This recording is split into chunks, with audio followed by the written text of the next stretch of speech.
What's going on, y'all? It's your boy JP, and today I got a smartwatch. This is the Lemfo LEM12, and this is honestly one of their best watches that they've released since I would say the LEM7.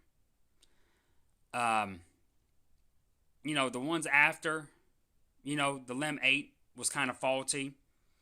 You had the LEM-X, the 9, the 10, and the 11. They were coming. They switched from. They got rid of the OLED screens and went to LCDs, which was just a dumb move, especially for a smartwatch. Just issues with them: bulky, big, terrible designs. The LEM10, I think it was, or the 9, or maybe even the 11, was trying to look like the Apple Watch, and didn't really do a good job of it. They were better off just mimicking it completely because they tried too hard to differentiate it. But the LEM12 here is sweet. This phone, I'm so used to reviewing phones. This watch is awesome. Go over the contents right quick. The box, obviously, looks like the box to any of their other watches that I've gotten from them. Your manuals, your guidelines, screwdriver for the little. What is that for? I think the little cell battery, I think. That's behind it there. Or something. Or, oh, wait. Well, yeah. The little backup battery. Or the SIM card, rather. I'm sorry, I am tripping. Not the little backup battery. That's for the SIM card. Duh. That's right. This is an LTE-enabled smartwatch. And yes, believe it or not, this does have the bands for US, including band 12 and band 17. It does not, however, have 66 or 71, but I think 12 and 17, along with 2, 5, and 4, those are pretty good bands to have, for a Chinese smartwatch to have, of all things, as opposed to just a phone. Pretty impressive. This phone has a few extras here, too. Obviously, it has the magnetic charge right there. And that's actually what this is. I already have it on rope because I've been using it. It doesn't have a wall unit, so you got to use your own wall unit, which obviously this connects to your USB-A. And it has a micro USB cable to hook up to this. And what this is, as you can tell by how thick it is, the LEM7 or LEM8 had this too, but this is a portable power brick. It's this has its own battery. Obviously, it's a power bank for the watch. You charge this up with a USB, with the micro USB cable or any USB micro USB cable, and you can charge it by itself. Take it with you, and the watch connects to it. You can also use it as the charge if you want to connect it and leave it on a nightstand. But the watch doesn't need to connect to this to charge because it has this cable as well, which just connects directly to it. And, you can charge it that way. This is to take with you. It's a power bank for the watch. And watch here is a very nice design. I love that carbon fiber back. And it is. It's a nice feel. I love the red button over here, which you'll see more of when I turn it around. The band is really nice because the back of it, obviously where you're going to sweat at, when running, like I do, because I do run a lot, it's the TPU material, or the rubber material, okay? But when you flip it around, the front, what everyone sees, it's leather, brown leather at that, very classy looking, and it's real leather too. I like that.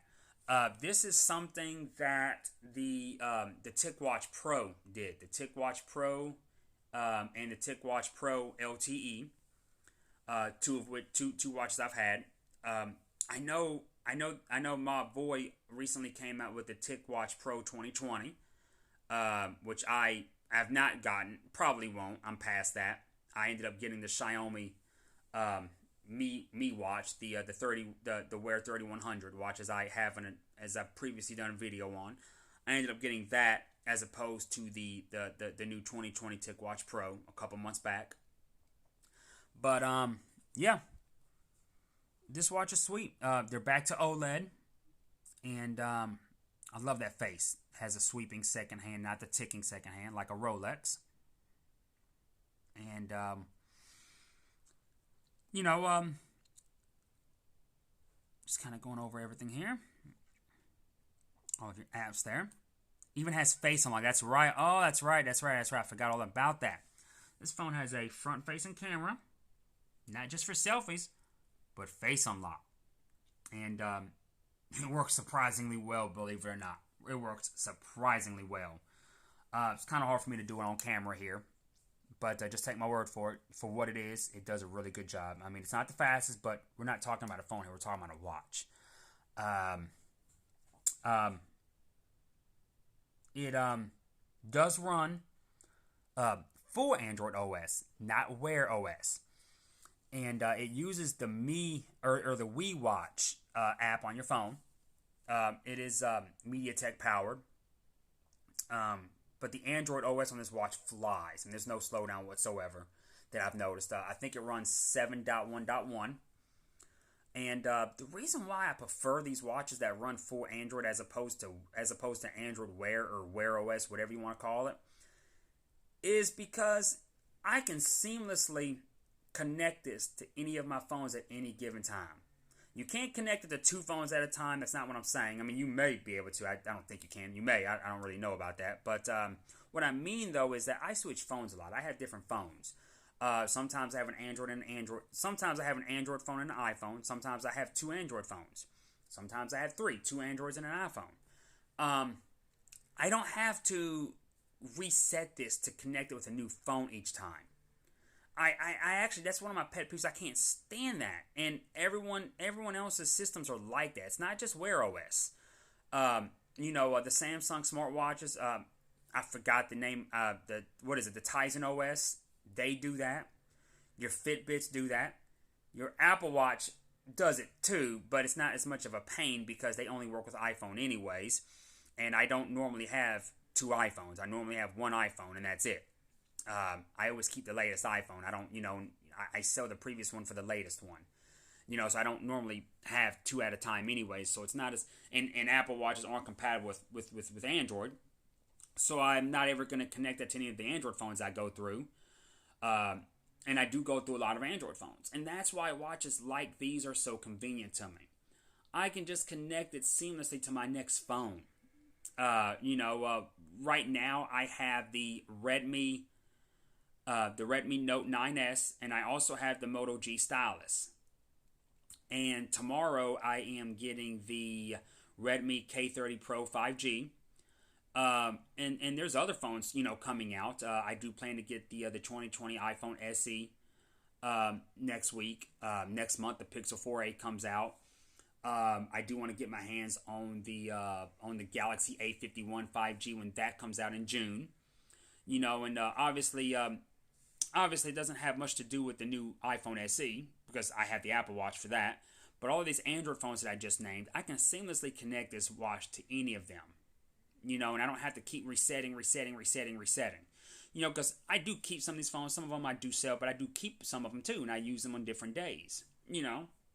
So it's just nice that I can just sync it to the next phone with the We Watch app, and go about my day. It's just it becomes very troublesome having to reset them. So I like because I get my settings just right, just the way I like them, and I have to reset them every time I put it with a new phone or a different phone. But face unlock, you got all of your neat little settings here. It's